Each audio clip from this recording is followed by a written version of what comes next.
Hello students, welcome to my video number 43. We are going to continue with this lesson tenses. We have already learned present tenses and past tenses, and here in this video I am going to continue with it, and the next tense that we have is future tense. Now we all know that future tense talks about the different actions and intentions the person plans to do in future time. So for that we have these future tenses, and we have the three types as we have in the as we have done in the other tenses. We are going to do these three types here first, then the fourth type that we have, the perfect continuous tense, we will discuss at the end. So here first let us start with the simple future tense. Now simple future tense is used to talk about the actions which we think will happen at a time in future. At some point of time in future, the actions that the person plans to do, that there something that is going to happen in future at certain point of time is described by simple future tense. Let us see the timeline here from now. So this side is the shows the future part of the timeline. So here we see at some point of this future only this action is planned to be done.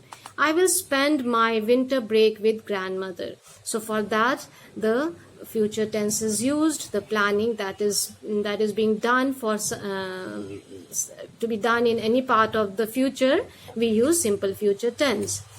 Now let us see some more examples and the structure of these tenses. The simple future tense, first we will see the structure. The structure is subject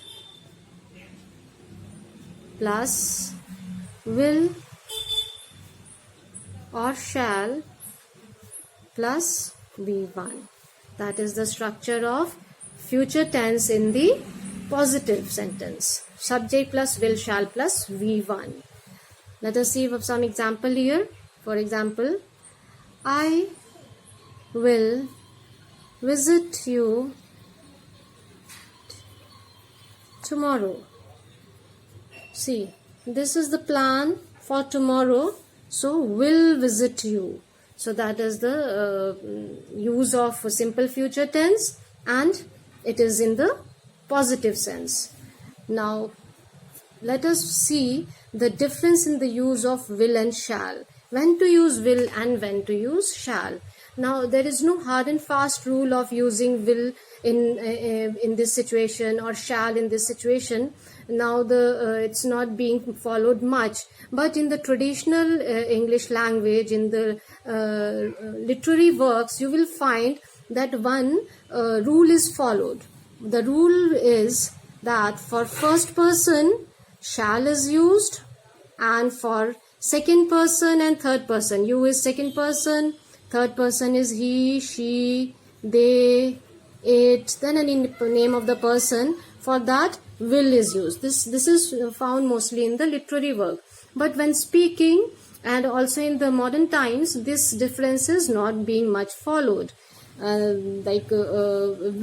Mostly will is being used by the people nowadays. So there is no hard and fast rule of using shall in this place or will in this place. Now it's not being followed. So this only we should know when what was the actual rule of using this shall and will. And there is also little difference in the meaning which we must know. Shall talks about the actions which are necessary. That necessity of that action is described by shall, and the intention of doing any action is described by the use of will. That there is some intention of doing the action, this is described by will, and if there is some compulsion of doing some action, then shall was used by the first person. So this was the rule in the traditional English, which is not much being followed now. So that's about it. Now let us see the negative use of the negative structure of the simple future tense. It is subject plus will, shall plus not plus V1. And we will see the contracted form also.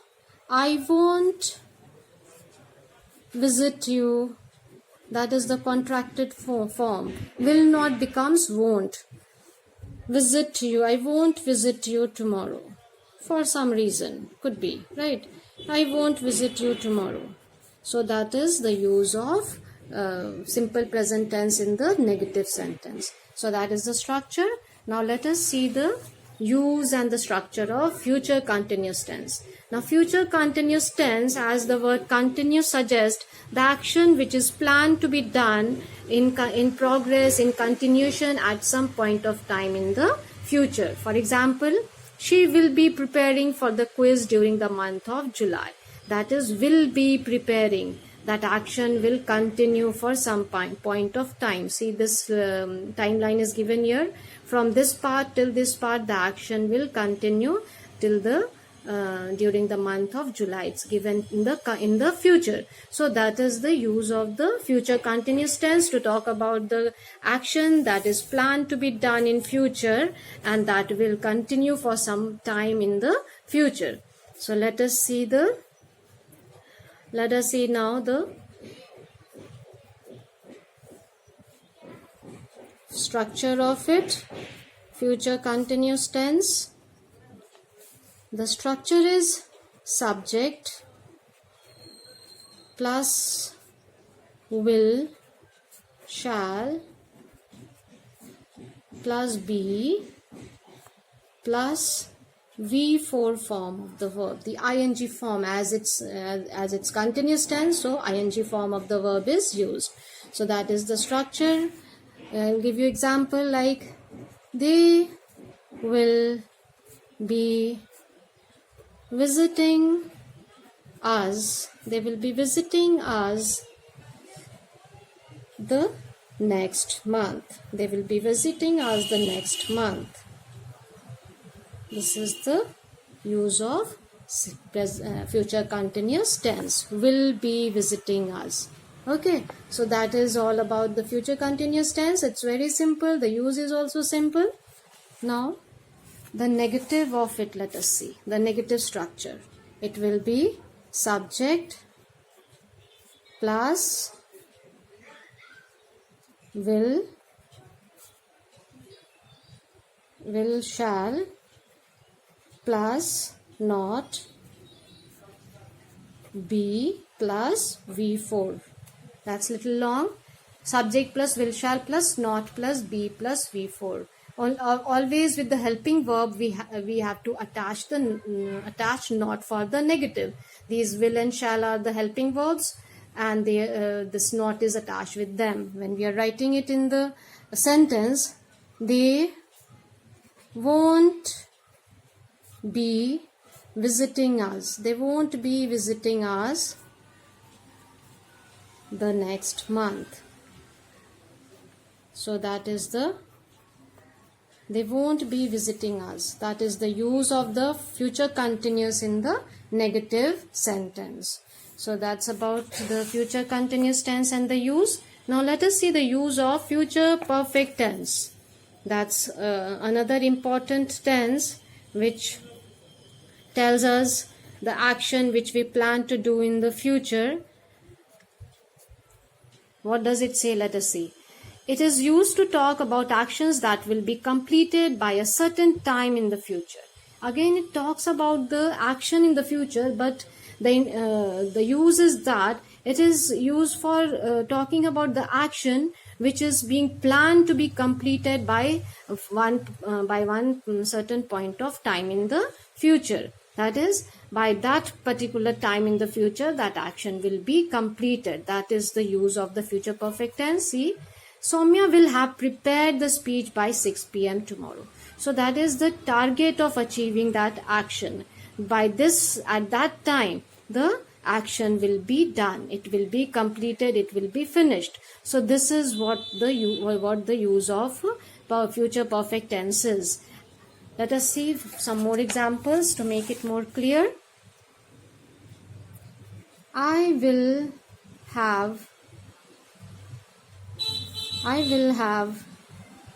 completed my project project. I will have completed my project by evening. So that is the target of the person to complete that certain project by evening. So that is talking about the plan of the person, in which some time is set as a target by which the action will be accomplished, by which the action will be completed. So that is the use of the future perfect tense. Let us see the structure of it. As we know, in the structure we use have plus V3 or had plus V3 in the present and past perfect tenses. What we are going to use here in the structure, let us see. It will be subject plus will, shall plus have plus V3 again. Will, shall plus have plus V3 again. She will have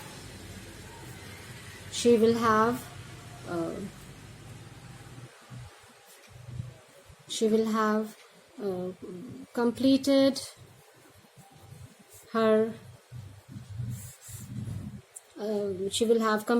her assignment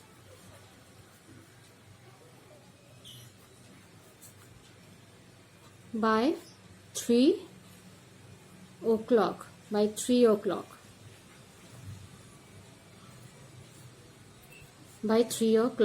So that is the plan of the person to complete the assignment by this time. So that is the use of the future perfect tense. That is, the person sets any target time by which the action is planned to be completed. In that case, the future perfect tense is used in that situations. So let us see here. Another use is given. We also use the future perfect tense when two actions are going to occur in the future to indicate which action will occur first.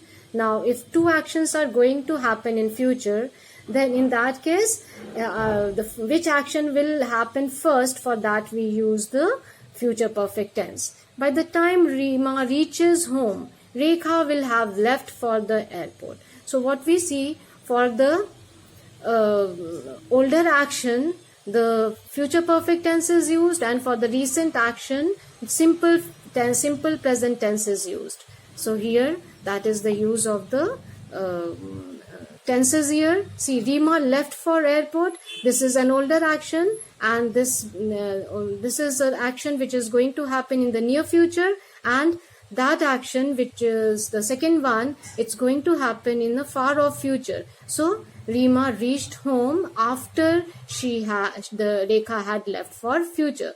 Rekha will have left for future. So that is the use of the future perfect tense here when we are talking about two actions to be done in the future. One will be written in simple present and the other will be written in future perfect tense. The recent action in the future, the one which is going to happen in the near future, will be written in the future perfect tense, and the one which is going to happen little after than that action will be written in simple present tense. So that is another use of future perfect tense. I hope this is clear to you, and we are going to see now the use of perfect continuous tenses, and we will discuss the present perfect continuous tense and the past perfect continuous tense here. These are the other tenses which are there in the present and the past tenses, is given separately here. So we are going to do that now. The present perfect continuous tense, it is used to describe an action that started in the past and is still continuing. Unlike the present perfect tense, it is actually used to indicate a shorter time duration or temporary actions. So here, this is something, the present perfect continuous tense talks about the action that started in the past and is still continuing. Means, see in the timeline, it started 5 hours ago and it's still continuing now and will also will continue sometime in future also to get the thing done. To complete it, it will enter the future time also. So it takes all the three time periods. The past and present also it's going on, and it will continue to some point in the future. So what the example is given, I have been studying for 5 hours. Now here the joining word for is used to indicate a duration of time. So for how long the person is doing some action, for that this joining word for is used to show the time of action, the duration of action, from which for how much time the person has been doing that particular action. I have been studying for 5 hours. Means the person can calculate that from last 5 hours the speaker has been studying. So that's the use of the present perfect continuous tense. Means the action started in the past, still going on, and the action has not stopped yet. It is still going on, will continue in the future also. So that is the use of the present perfect continuous tense. Let us see the structure of it.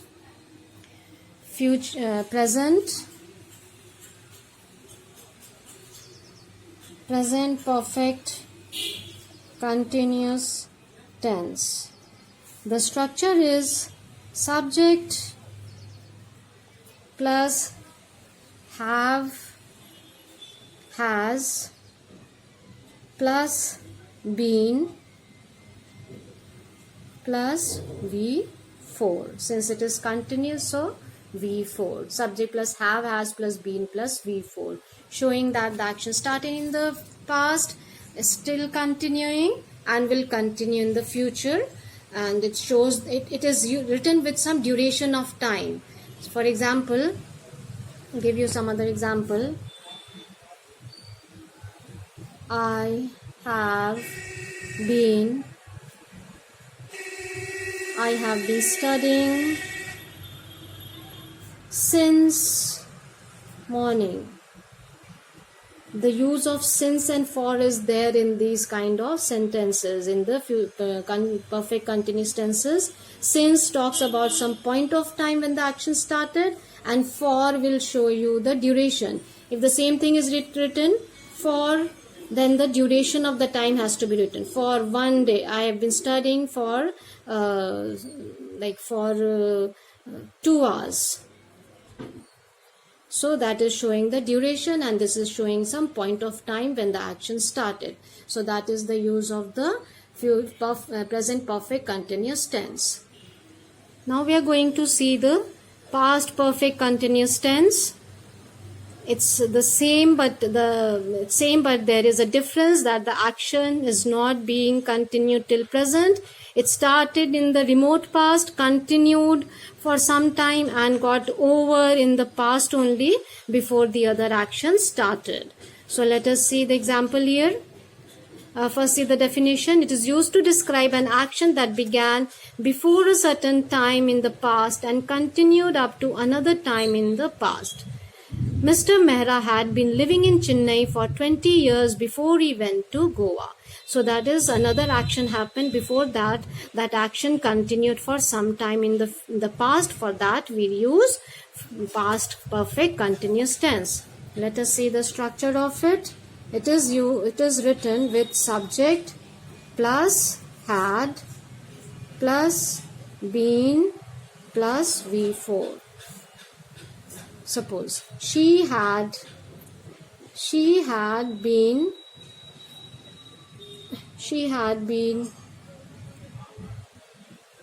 traveling. She had been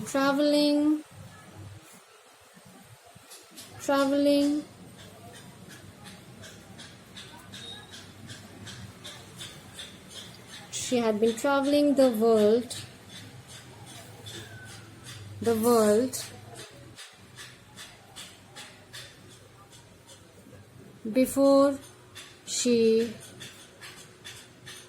before she got married. See, she had been traveling the world before she got married.